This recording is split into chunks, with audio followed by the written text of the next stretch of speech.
Meus amigos, estou aqui com mais um vídeo e dessa vez para falar dos poderes mais apelões dos personagens dessa temporada. Ou seja, eu vou pegar os personagens mais poderosos, como o Rudeus de Mushoku Tensei e o Gojo de Jujutsu Kaisen e outros também, e vou falar de algumas técnicas muito apelonas de cada um. Vai ser um primeiro compilado e eu vou trazer outros no futuro. E eu vou começar com uma técnica ofensiva avassaladora, no caso o Roxo do Gojo de Jujutsu Kaisen.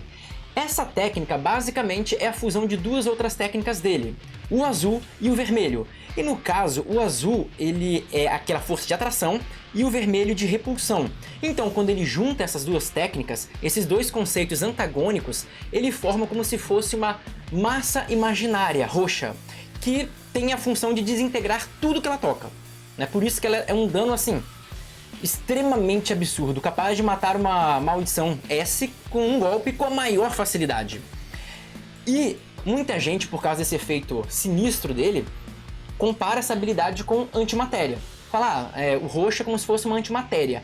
Mas não é bem assim, porque a antimatéria, ela basicamente se neutraliza com a matéria. Então, quando uma matéria encontra uma antimatéria, as duas se aniquilam. E essa aniquilação gera energia, porque assim, cada átomo, cada molécula é ligada uma a outra por algum tipo de ligação, seja iônica, covalente, não interessa. Elas são ligadas e sempre que você rompe uma ligação, que se desfaz uma matéria, gera energia e calor. Então, necessariamente, uma antimatéria com uma matéria, quando se aniquilassem, ela ia gerar uma explosão fenomenal. Então, por exemplo, se o roxo fosse uma antimatéria e ele tivesse tacado em um oponente uma bolinha, tamanho de uma bolinha de gude, no oponente, na hora que ela tocasse no cara, ia dar uma explosão que explodiu o cara, talvez a cidade inteira. Porque é muita energia liberada. Não é o caso do roxo. O roxo parece mais um apagamento existencial. Não é que a matéria ela se aniquila e vira energia. Ela deixa de existir. Ela simplesmente some sem deixar rastros. Entendeu? É como se fosse um papel com um desenho a lápis e alguém passasse uma borracha, fosse roxo. Não tem liberação de energia, não tem nada que acontece com a antimatéria. Ela só apaga. Porque pra mim acho que é até pior, né? Porque uma antimatéria você podia bloquear mais fácil, tá? Com uma matéria qualquer, ela explode, se explodir longe de você, tá tranquilo. Agora aquilo não, aquilo vai evaporando tudo pelo caminho, que é um poder bem apelão. Mas esse poder, embora seja muito apelão, ele não é invencível. Ele não é um poder que ninguém consegue resistir. Tanto que, dando um leve spoiler, lá na frente, o Gojo usa isso contra um oponente e ele não morre. Tem gente capaz de resistir a essa técnica. Então você fala, é só o Gojo tacar o roxo no Goku. Não é assim, sabe? Ele também não, é uma técnica extremamente poderosa, que nessa lista que eu vou falar aqui, mataria qualquer um. Inclusive mataria, acho, qualquer um dessa temporada. Eu não lembro de ninguém dessa temporada, de qualquer anime que seja, que aguentaria um roxo do Gojo. Não sei se tem. Será? Mas assim, é muito apelão, só que ela tem limite, beleza? Então agora, vamos para a segunda técnica, que é a perturbação de magia, do Rudeus de Mushoku Tensei. Essa técnica é muito legal, porque ela é uma forma de impedir que seu oponente use uma habilidade. Então assim, pensa que seu oponente ele vai usar uma magia. E no universo de Mushoku Tensei, uma magia normalmente demora lá uns 5, 6 segundos para ser lançada. Porque Mushoku Tensei tem muita pegada de RPG, que tem esse tempo mesmo de duração para conjurar uma magia. E no tempo que a pessoa conjura essa magia, se você tiver essa habilidade, você coloca a energia mágica, tipo a mana, dentro da magia do cara. E desfaz a magia, desfaz o efeito. Basicamente, dissipa uma magia. Então assim, é como se o cara estivesse fazendo um bolo e você tacasse um ingrediente em excesso lá dentro, que não pode ter. Não vai sair um bolo, sabe? Não vai sair nada, vai sair uma coisa bizarra ali. E é mais ou menos isso que essa habilidade faz. E ela é tão interessante que, por exemplo, se a gente for juntar o universo de Mushoku Tensei com o Jujutsu Kaisen, e se o Gojo fosse fazer o roxo, no tempo que ele está juntando as duas, o Rudeus conseguiria colocar uma mana ali e anular o efeito. Ou seja, poderia impedir a formação do roxo. Ou seja, é uma anti-magia, uma forma de impedir magia que é fenomenal, é muito apelão. Ainda mais no mundo onde tem muitos magos e muita magia. Então eu acho que esse poder merece estar aqui porque ele é muito forte. E essa magia ainda pode ser somada com uma outra habilidade dele que também vai estar nessa lista. Então aguarda aí um pouco mais. E a terceira técnica é o ilimitado, ou ilimitado neutro, que é aquela habilidade do Gojo de parar as coisas antes de chegar nele. que é uma técnica que dispensa comentários, porque meio que não interessa a força, o dano do seu adversário. O poder, ou o soco, ou o golpe do seu oponente, ele vai cair numa área teórica de infinitos espaços. Como que isso funciona? Ele até fala na segunda temporada que é o paradoxo do Aquiles e da tartaruga. Aquiles é aquele semideus grego. Que ele fala assim, o paradoxo é o seguinte: se uma tartaruga apostar uma corrida com Aquiles e ela sair 100 metros à frente, vão ter infinitos espaços até o Aquiles alcançar ela. Por quê? Quando o Aquiles der a largada, num determinado tempo ele vai chegar nos 100 metros. Só que quando ele chegar nos 100 metros, a tartaruga vai ter andado, 5 centímetros. E aí ele vai ter que andar mais para chegar nos 5 centímetros. E quando ele chegar nos 5 centímetros, a tartaruga vai ter andado, 10 milímetros. E aí ele vai ter que andar mais para chegar nos 10 milímetros. A tartaruga vai ter andado 1 micrômetro. Não interessa. Então ele vai ter que andar mais, são infinitos espaços. É a mesma coisa quando você fala, quantos números tem entre 0 e 1? Infinitos. Né? Porque você pode ter 0,0001 e por aí vai. Muitos e muitos números. Então esse é o conceito da habilidade. Então, em um espaço, entre duas coisas qualquer, existem infinitos outros espaços, sempre. Então ele torna esse conceito, esse paradoxo físico, na realidade.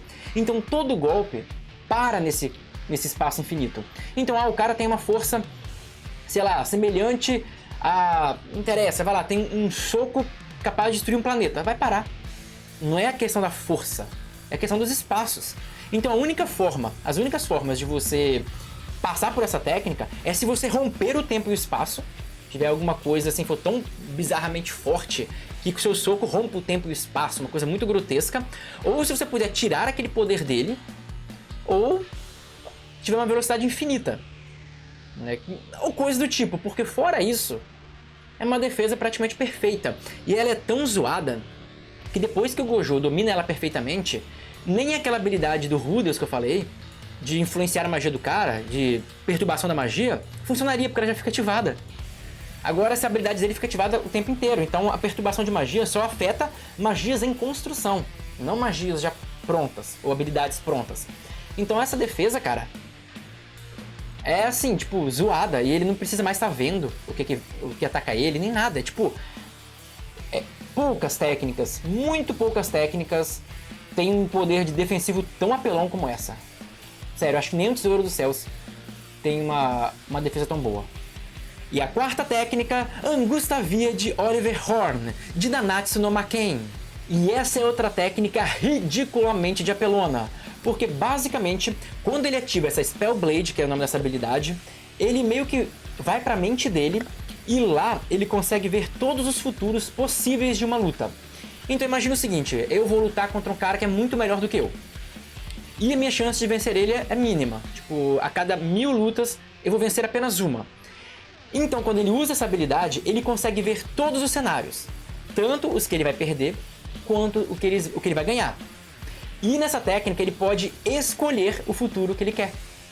É tipo assim, ele muda a ordem das coisas. Normalmente está no presente e você constrói o futuro. Não, ele vai avaliar o futuro que ele quer, vai trazer para o presente e essa habilidade vai construir o presente dele para determinar o futuro que ele quer. Então o futuro influencia o presente. Muda o presente para que ele se encaminhe para o futuro desejado. Então assim, se ele tiver 0,01% de chance de vencer alguém, e ele usar essa habilidade, é quase 100% de certeza que ele vence. Apelona, né? É apelona. Essa habilidade só não iria funcionar de duas formas. De uma forma, na verdade, né? Que é caso o oponente dele seja tão mais forte que não exista qualquer possibilidade de vitória. Por exemplo, se ele estivesse enfrentando o Gojo com o infinito. Não teria muito o que ele fazer para driblar o infinito. Então, ele ia ver que todos os movimentos dele no seguinte seria aniquilado. Ou pelo menos não conseguiria vencer o Gojo. Então ele poderia escolher pelo menos que ele não morre, para sobreviver aquele instante da batalha. E é só isso, mas se for ver pro mundo dele, ou para qualquer mundo, isso é absurdamente ridículo de apelão. Então vale a pena citar essa técnica aqui. E a quinta e a última técnica é a previsão do futuro do olho do Rudeus. E como o nome dessa habilidade já sugere, ele consegue com o olho dele ver o futuro, ver alguns instantes no futuro, o que é muito apelão. E ainda mais que ele tem aquela magia que eu falei agora há pouco, né, de perturbação da magia. Que ele consegue perturbar a magia dos outros e atrapalhar. E então, até falei com vocês no início do vídeo, que ela é muito apelona porque nesse universo as pessoas precisam conjurar a magia. E ela, o encantamento, demora uns 5, 6 segundos. E aí o cara consegue neutralizar. E alguns pouquíssimos magos conseguem conjurar uma magia sem encantamento, muito rápido. E aí essa habilidade de perturbar a magia é quase impossível, mas não por Rudeus, porque ele consegue ainda ver o que o cara vai fazer. Então ele consegue, mesmo alguém que não conjura um feitiço, tipo a Sylph, ele consegue neutralizar, o que em outros casos seria quase impossível. Então assim, mesmo personagens muito mais rápidos como ele, tipo o Gojo ou qualquer outro, ele pode neutralizar o poder do cara, porque ele já sabe o que o cara vai fazer. E isso assim é muito apelo, porque imagina você tá lutando com alguém e você vê o movimento dele com alguns segundos à frente. Cara, você sabe o que ele vai fazer. É muito fácil desviar, é muito fácil conseguir evitar qualquer ataque, seja mágico ou não. Sabe, se você estivesse na frente de um cara com uma arma pra você e soubesse quando ele vai atirar e onde vai ser o tiro, você provavelmente conseguiria se salvar de 1 ou 2 tiros, pelo menos. Então assim, é uma habilidade roubadaça. Só que ela também tem um limite. Que se o cara for muito mais rápido que ele, é como se ele sobrecarregasse essa habilidade, sobrecarregasse o olho dele. E ele não conseguisse acompanhar. Porque é como se o cara mudasse o futuro de uma forma tão rápida que ele não acompanha. Então se você pegar, sei lá, o Flash ou um Goku, alguém muito, muito rápido, um Cavaleiro de Ouro, ia sobrecarregar aquilo. Então ele até poderia tentar sonhar em fazer uma coisa no primeiro ataque, mas depois não. Mas ainda assim, cara, tipo, o padrão dele, que naquele mundo é quase todo mundo humano, as pessoas que ele enfrenta, tem os deuses lá e tal, mas se for considerar pessoas do nível dele, é quase uma garantia de vitória, seja usando magia, seja na porrada ou seja como for. Então é uma habilidade extremamente roubada. E o quanto do futuro que esse olho consegue ver depende de quanta mana ele coloca no olho. Então ele pode ver muito tempo à frente até se ele quiser. Só que vai perdendo a precisão também. Além de gastar muita mana, vai perdendo precisão. E o Rudeus consegue facilmente ver até 10 segundos à frente dele, sem gastar tanta mana e com uma boa precisão. Então, cara, 10 segundos numa luta é muita coisa. 2 segundos já faz uma diferença gigantesca, que seja. Então ele pode botar 10 até, o que torna essa técnica bizarramente apelona. Então era isso que eu queria falar com vocês, e é óbvio que tem várias outras técnicas apelonas dessa temporada que eu não falei, como a expansão de domínio do Gojo. Eu nem falei ela porque eu vou falar sobre ela em outro vídeo. Eu ainda vou trazer um outro vídeo falando sobre mais técnicas, tanto do Rudeus como do Gojo, como de outros personagens também. Então, para não perder isso, não perder outros conteúdos que eu trago vídeo quase todo dia aqui, sobre vários animes diferentes, se inscreva no canal, deixa um like porque ajuda muito o nosso canal. É um bem muito grande que você faz pra gente, porque sério, a gente precisa do seu like para poder crescer, certo? Então conto muito com o apoio de todos e agradeço demais a todos que chegaram até aqui e até a próxima!